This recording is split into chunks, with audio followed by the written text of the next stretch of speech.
solid water feature.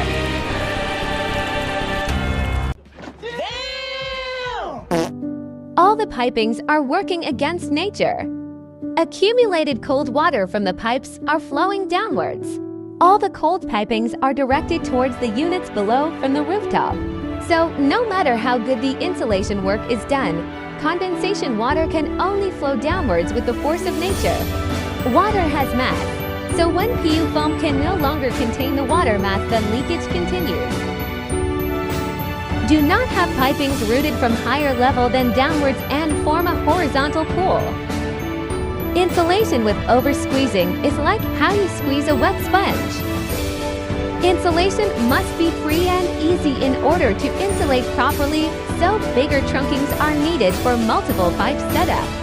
Simple example how pipings are made to contain condensate water effectively and redirected.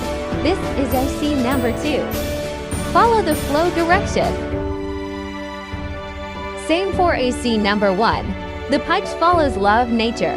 Do not work against gravity, then route towards lower level to guide the water off towards the outdoor unit efficiently. Never install pipings routes too long and complicated. Thicker insulation do not mean better. Deformed insulation can leak over time too. Follow me on TikTok to learn more.